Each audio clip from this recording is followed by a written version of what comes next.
Okay, let's take a look at how we can write a program, solve a problem using this idea of decision structures. And at the same time, I'm going to also integrate some object-oriented programming in my approach. And by that, I mean that we're going to have a class that does all the work, and then separate from that, we'll have a driver class that instantiates a couple objects from that and tests them out. But all of the kind of the meat of the work will be done inside this. It's going to be called seasonal date. And there are, as always, two things I like to remind students of as I get started on a video like this. The first is that I don't believe students learn very much by watching a teacher who's recorded a video of him writing some code.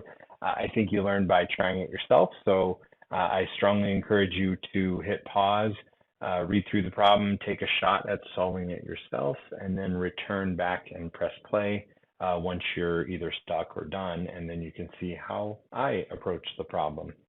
And the other thing I always like to point out is that I am not perfect when I program. I make lots of mistakes, sometimes big ones, often small ones, and I leave those in the recording. I don't really plan these out ahead of time, and whatever happens, happens. Sometimes they are not a great look for me, but I want to make it clear to students who are beginners that that is what programming is all about.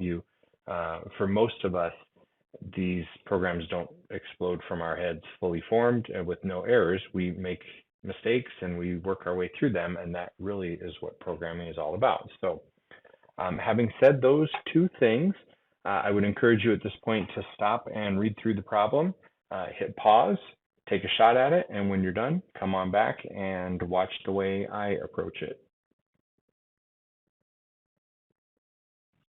All right, so hopefully you've taken a shot at this problem. And as I start to look at it here, so this is a problem I no longer assign. That's one that similar to one that I used to use. I modified it a little bit. And I just want the students to have to write some if-else logic.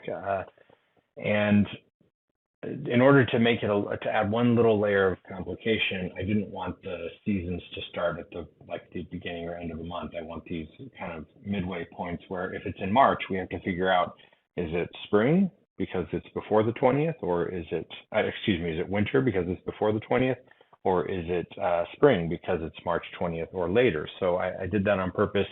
So for that reason, I'm using these sort of astronomy definitions of the seasons, and they shift a little bit. And so there's that little note in there that I just pulled the times for 2023, and we're not going to worry about whether that's accurate or not for our code. That's beyond the scope of what I'm asking you to do here. So I'm going to jump over to NetBeans Apache here, or Apache NetBeans. And I think this is about the first time I've used it on this computer. So there are probably going to be some little things that come up that I'll have to sort out. But I'm not going to, I'm going to leave those in the video because you're maybe still getting the hang of how NetBeans works or whatever IDE you're using. So this is going to be a decisions walkthrough, I'll call this. And I think the rest of that is fine. NetBeans by default will give me a class to start with. And often, I think probably the way most students do it is they just take the file that's given to them and they build from there. And there's certainly nothing wrong with that. But I'm going to intentionally delete that file if this ever finishes building my project. I'm going to delete that file and add my own so that you can see a little bit about the way NetBeans works. So it's made this decisions walkthrough class based on the name of my project, and that's not really what I need. I need a class that is called seasonal date, I believe was what the direction said. So I'm going to go ahead and delete this one. And I'm going to create a new one. Now, if I create a new one just in source packages, I can, and NetBeans will yell at me and say, that's not a good idea. You really should put it inside of a package. We haven't really learned about packages yet, I'm assuming. But for now, a package, this was created when I created my project, and it's got this sort of funny semi-default name. that's fine. We'll learn more about packages later, but for now I'm going to add a Java class. I'm going to call this seasonal date and let that run. And here's what we get. I'm going to scoot my prompt over to the other screen on my computer so that I have it handy. And in fact, on that note, I type everything in the code while I work, but with one exception, I won't make you watch me type the header block at the top, which you do need to have. I'm going to delete the little extra stuff up there at the top, and I'm going to kind of repurpose this one right here. So I've got, all I did for my purposes, I just copied all the text, and that's not a bad way to start. I don't think that you should really turn in this as your documentation, but while you're working, now I have the problem handy. I don't have to keep looking at another screen or whatever. And very importantly, I have some test cases here, so you can see one of them is what we'd call like an edge case. So the 20th is when we switch, March 20th is when we switch from winter to spring. So that's a good date to test. Like, does it handle it appropriately right on that first day of spring? And as is always the case, as is always the way it works, 3 or 4 test cases is not enough to adequately test pretty much any program of any complexity at all. But it's a tough enough battle to get students to write a few of them, and I'm really just trying to build that habit of thinking about the way you test your code instead of just running it and seeing if it works. I want you to be thoughtful and say, well, how do I know if it works? So those are my test cases. And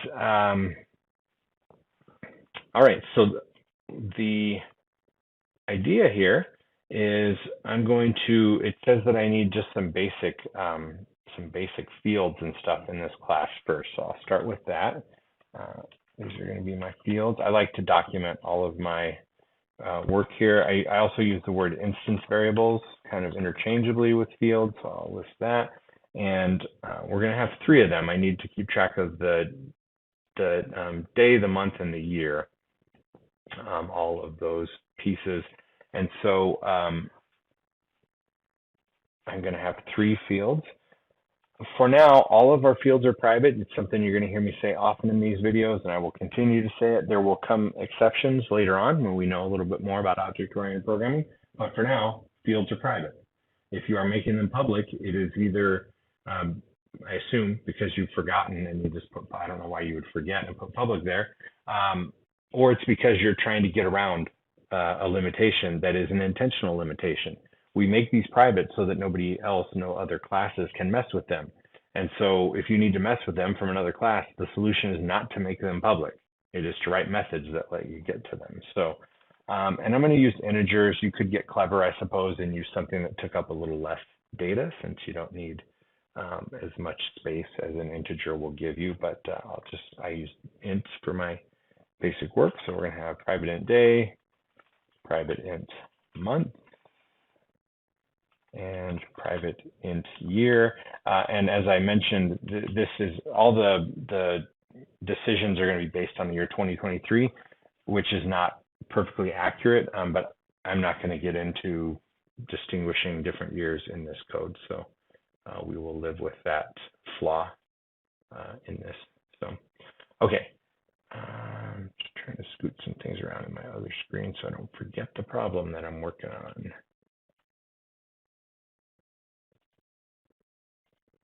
Okay, so it also says that I'm going to need get methods for each of those and a constructor. It doesn't say I need set methods. So generally or often, you don't need both constructors and set methods. If you have a constructor that takes all the data you need, you don't necessarily need set methods because you can use a constructor to get your values in there. But sometimes you want to be able to modify data later, and so set methods might be useful. I'm going to go with the constructor here. So public seasonal date, and this is not going to be a default constructor.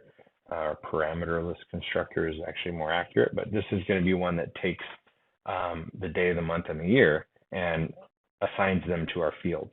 So There are lots of different ways you can name these, and I do them differently in different videos sometimes. But for this one, since we're still beginners, I'm going to say new day, new month, new year. Month, new year. And the code inside here is really straightforward. I'm just going to say this dot day equals new day. Now this dot is considered optional at this point because this just means it's referring to an instance variable, to a field. And so we're modifying the day value for this object that we are currently working with, or that we are currently inside. Java doesn't care if you put that or not, but I like to do that as a reminder that what we're talking about now are fields or instance variables, not just kind of local variables. New month, and this dot year equals new year. Easy enough. And then it says we are going to need some, I like to label my parts here. There's only one constructor, but in case we ever add one later. And then I like to have a section for getters and setters. Sometimes I give it a fancier name than that, but that's what kind of colloquially we call them. And so I'm going to need, getters are real straightforward. We're not even talking about decisions right now. This is just object-oriented programming. So I need a getter for each one. So it's public because this is how we access our private data. And then it's going to return whatever data type it's associated with. So day is an int. So it's going to be public int get day. It doesn't take any parameters. All it does is say return this dot day. And that's it. That's a getter. Sometimes getters are fancier than that, but this is the most basic version of a get method or a getter. We call them fancier programmers than we call these accessors. Right, that accessor is kind of the fancy word for a getter, and modifiers would be what setters are. Here.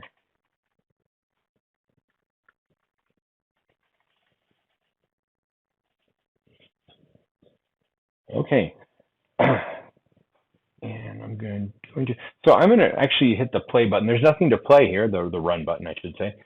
There's nothing to run because I haven't written a main method, but, and my poor little installation here is trying to unpack a bunch of stuff and failing at it apparently. Mostly because I want to show you kind of what happens. I deleted that default file. And so if I go to run this project, it is going to get confused, I think. Maybe it figured it out, but I think it's going to get confused. And I can't solve it right now anyway because I don't have a main method. So I'm going to skip over and take care of that. I'm going to make my my test method right now, my test class, excuse me. It failed because there's no main method to run. So I'm going to go ahead and skip to that part here. I don't believe that there's, I think it's really important, I guess I should say it this way, I think it's really important to test your code frequently. If you type for 30 minutes and then you go back and run it for the first time, you've got 30 minutes potentially worth of errors to debug. Whereas if you just type for a couple minutes and then run it, you can. Oh boy, I think this, because of this, this download is trying to do, my computer's really laggy. Seasonal data, it looks like it gave up, so maybe I'll be in better shape now. And this one is, I'm going to steal some of my stuff here.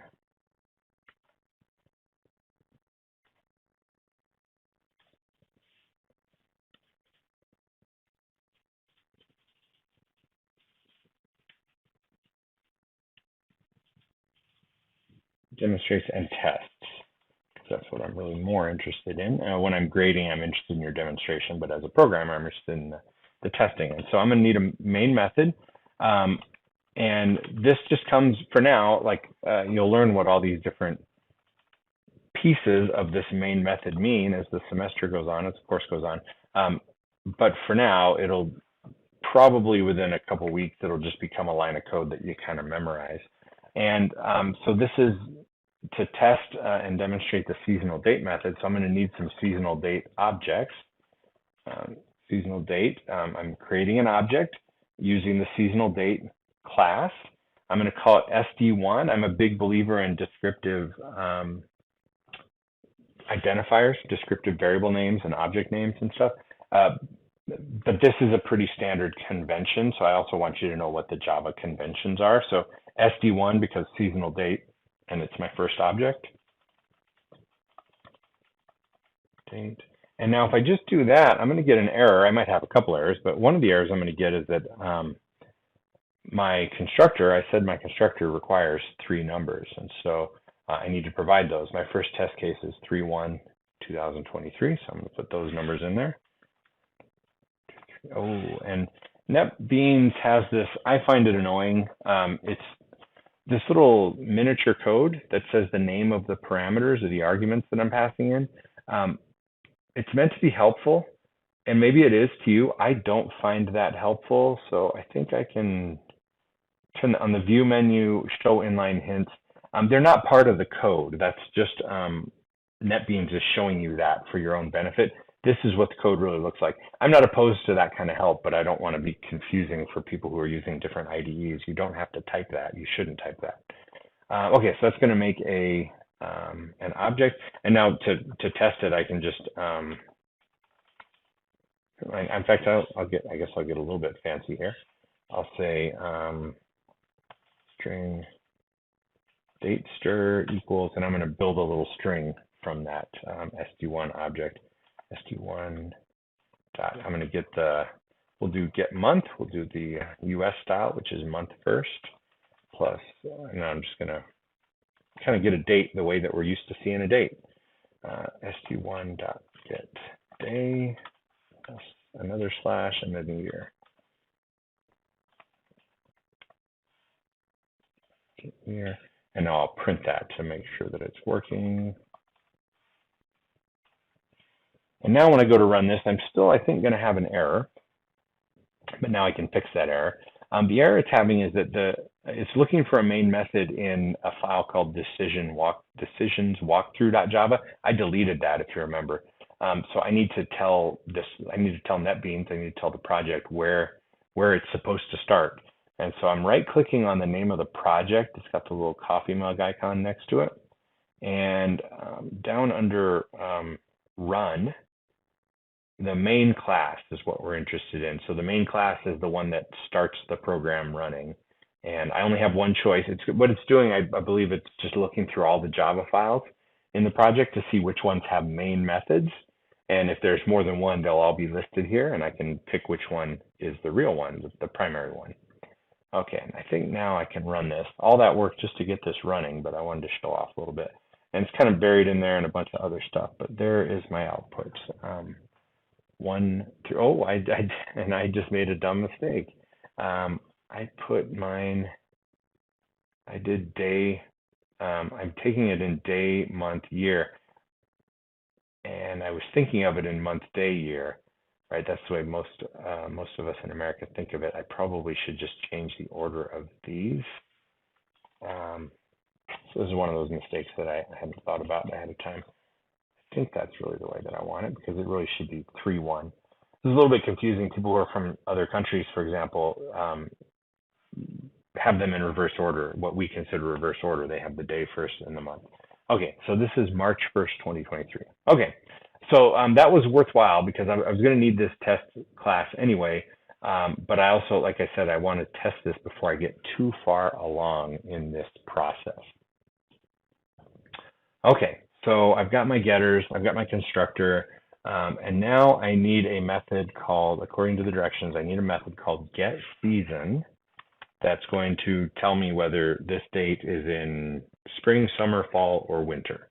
So this is going to return a string, public string, getSeason. And this is a get method, but it's a different kind of get method than you may have thought of before. Up until now, my get methods have had a kind of a one-to-one relationship with my fields. So each of my fields gets a get method. There's no field called season. I could make one, and I could make a string called private string season, and I could maintain that. But then it is one more piece of data to maintain. And what I would prefer to do is just make a method that sort of, to the person using the class, it's going to seem like there's a season variable. but I'm just going to, on the fly, I'm going to look at what the data is and I'm going to return the variable. The advantage of this is that if I do eventually add a setter, sometimes our programs change over time and eventually say, oh, I need to be able to change the date. Or maybe like advance to the next day because it's it's overnight, and then you forget that well, if I'm going to do that, then I've got to recalculate what season we're in. So if you do it this way, it's always up to date. All right, so now it's time to think about the decision structure of this. Sorry, the microphone's probably picking up me drinking my water. The decision structure here. So there are a few different ways we could do this. There's probably, I'm picturing like an elegant solution maybe with switch statements, but I encourage beginners to focus on if and if else statements because there's nothing you can do with a switch statement that you can't do with an if else statement. But the same isn't necessarily true in reverse. So if you're only going to learn one thing and you're a beginner just trying to keep your head above water, then you need to focus on learning how to use if and if else statements. So we're not going to use a switch statement here. I'm not going to. And what I'm going to do is I'm going to make a season variable, and I'm going to set it to unknown. And so I just got finished saying I don't want to make a season variable, but this is a local variable. It's not a field. Okay, it's going to get used when somebody calls the get season method. It's going to create this like as a temporary working variable, and then it's going to throw it away at the end. And so down here, I'm going to say return season. There are a few reasons I do this. One of them is because now my code will compile. If I don't return something, my code won't compile. But now I've also set it to like a default value of unknown. And now I can write all my if-else logic to check those 4 different seasons. And if none of those if statements gets activated, gets run, executed, then it's going to return unknown, and I will know that either there's something wrong with my if logic if I've given it a valid date, or it'll say unknown if I put the month as 24 or something like that, some invalid number or a negative number. So I feel like that's a useful thing. So I'm going to start with just the most basic case. So I'm going to start at the beginning. I'm going to start at month number 1. So month number 1 is winter. Month number 2 is winter. Month number 3 is partly winter, partly spring. So I'm going to pick off like the easy ones first. I'm going to say, well, the lesson here is that this kind of decision logic, it's more about thinking through how you want your code to work. I'm going to start off with the easy one. Say, well, if the month number is less than 3, meaning it's 1 or 2, then that's easy. It's winter. So I'm just going to say season equals winter. And in fact, I can even, winter. Can I make it a string? I can even test it at this point. And it's so, I'm just going to say, my test, I didn't actually output anything. So let's say, let's add this on and we'll say is in, and then we'll print out the, boy, I'm making all kinds of funny mistakes here. So that date is in st1.getSeason. So it should say is in winter, spring, fall, summer, or unknown. Now it says unknown because the month number is 3 and 3 is not less than 3, right? So it didn't catch that one case where like, I call these things kind of edge cases where there's more to it than just the month number. I have to look at the day number as well. So, I guess I could test it by, what if I change this to 2-1? Now it should come back and tell me it's winter correctly. Yep, it's in winter. So that part is working well. So now what happens if it is one of these months that are split? So I'm going to have a separate, I'm going to have an else if. And so the reason I'm going to use else if is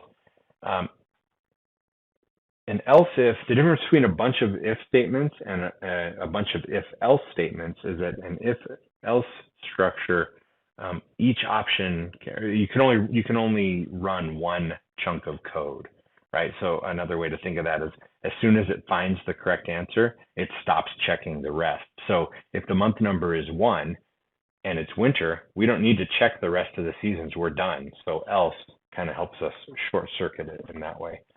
So, but I want to get into the case, well, what if the month is exactly 3? What if it is March? And so what do? Well, now I need another if statement, because if the day is less than 20th, March 20th is the first day of spring, according to this set of rules. So if it's less than 20th, if the day number is less than 20, then it's winter. Otherwise, it's spring. So that's easy enough. I'm going to say this dot day is going to be less than 20. Then season equals winter. Else, otherwise, and there's only two options here. It's either, because if the month is March, the only two options are it's either winter or spring. So I don't need else if statements here. Spring. Okay, so let's run again. First, this run will make sure nothing has broken, and it should come back winter. Good. So my first test case that I devised is actually working fine. I'm going to go ahead and work on the second test case. And to do that, I'm just going to make another object. I always tell my students never copy and paste, because I think there's value in writing it out, but you're also watching a video. You don't need to watch me write it all out. And I'm also smart enough to know that my students are still copying a lot of this stuff. I just wish you wouldn't, because I think there's value in sort of the finger repetition of typing them. Okay, and same thing here. I'm going to copy these two lines. Now, so I'm going to get an error. I'm going to first of all change these SD1s to SD2s for the second seasonal date. And I've got this error where I can't make another variable with the same name. Whenever I put string or int or the name of a data type and then a variable name, I'm telling Java I want to make a new one. I can make a new one, but it can't have the same name as an existing one. So I've got two options. Either I can change the name datester, or I can say I don't want to make a new one. I just want to use the old one. I'll just use the old one.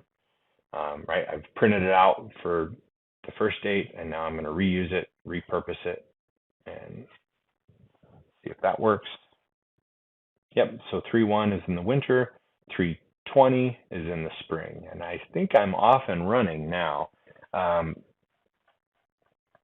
because it's going to be just kind of more of the same. If this dot month, oops, I've made a mistake that is not uncommon. I've started my code in the wrong spot. I am still inside this if-else statement. I need to be outside of it, and that's why indenting is important. So I need to be here. Else if this dot month is, okay, and now this I guess kind of gets interesting. So now we're in spring. So we've handled March. Now I want month number 4, month number 5, and month number 6. In month number 6, we switch to summer. But if it's 4 or 5, it's still spring. So I can write this because of the way because of the order I'm looking at these months. I can just say, I don't have to do what we would call a range check. I could say if it's, greater than 3 and less than 6, then that would tell me it's either 4 or 5. But if it's less than 4, that's already been taken care of, right? Because that's 3, 2, 1. So all I need to check is if it's less than 6, and that's because I'm using these else ifs. Once it's found an answer, it's not going to run. It's not going to keep checking. So else if we're less than 6, then I'm going to say season is equal to spring. And now we've got that sticky case again of how about if it's exactly month 6? How about if it is June? Month equals 6. So same kind of thing. We're going to say in June, it's the 21st is the first day of summer. So if the day is less than 21, then we're still spring.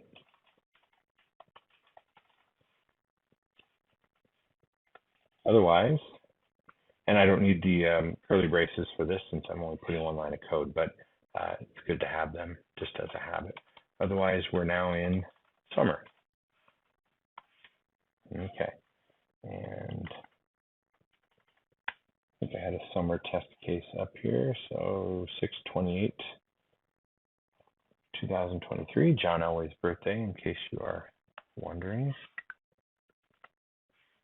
Now we're going to do seasonal date 3, my third object. That's going to be 6/28. I don't know what year John was born, but we'll just leave it as 23. And I'm going to, same thing, I'm going to repurpose some of my old code here. 3, 3, 3, 3, and we'll run it. 6/28 is in summer. So far, so good. And it's you. Hopefully by now you've got the kind of a sense of where this is going. It's just running out the string, so to speak. It's just doing the rest of the checks. And so now we've got until the transition from summer to fall is in September. So if this dot month is less than September, then we are very definitely in summer. And if it is exactly September, then it might be summer, it might be fall. So else if this dot month. I might also, as I'm trying to type and talk at the same time, might be worth mentioning, I never make claims that the way I write my code when I'm writing for the sake of students, I never claim that I'm writing the most efficient code I could possibly write, or the way that I would write it if I'm just coding for myself. I'm writing code that students are looking at. And so some of you, especially if you're a little more advanced, or if you just get this stuff quickly, you may be going, why would you do that? There's a better way to do this. It'd save you so much typing. There are better ways to do this. But this is a way to do this that students who are on this chapter of the textbook, starting from the beginning, know how to do. So that's why I'm doing it. This dot day, I think I said it's the 23rd. 23rd is the first day of fall. So if the day is less than the 23rd, then the season is still the summer.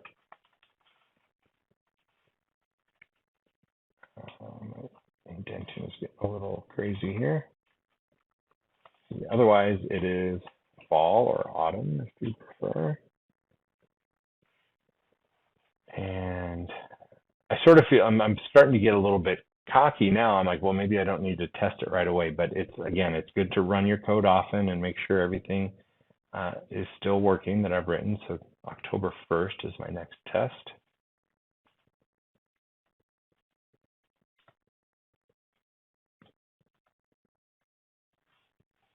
And I think on that test case, I even changed the date. Not that it matters. It should matter in terms of astronomy, but for our code, it doesn't matter because we don't look at the year. But your test cases are intended to be what we would call robust, meaning it checks lots of different possibilities. I actually think there's a lot of value in having test cases of like, what happens if the user puts in a negative number or a 0 or something like that? Those things happen. Users do crazy stuff. But it gets pretty big at some point.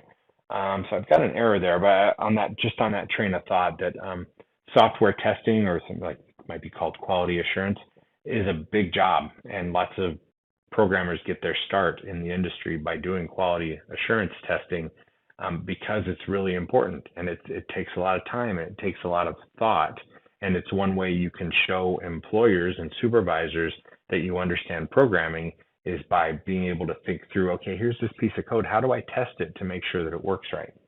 I've got an error here. Let me see what my error is, because 10.1 shouldn't be unknown. That should be in the fall.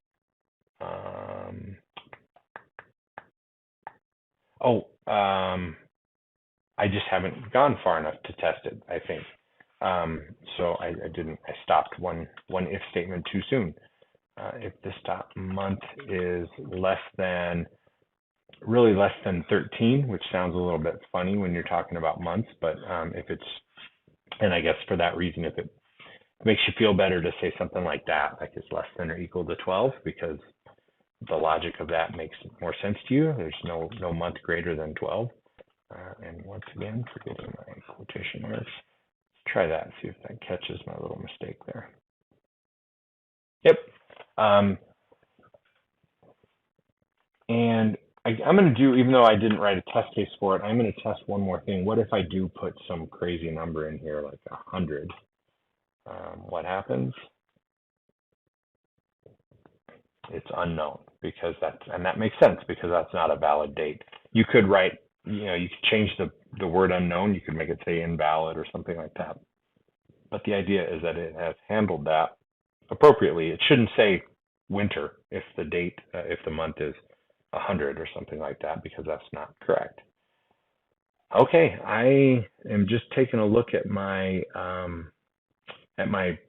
prompt for the program and making sure that I haven't forgotten anything, and I don't think I did.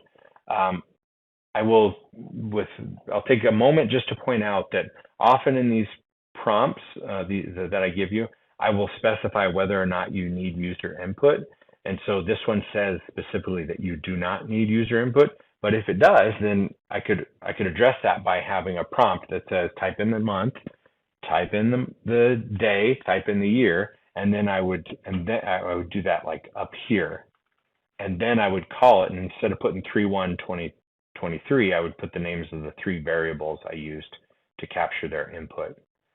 So I won't take the time to do that at the moment, but that's a pretty straightforward change.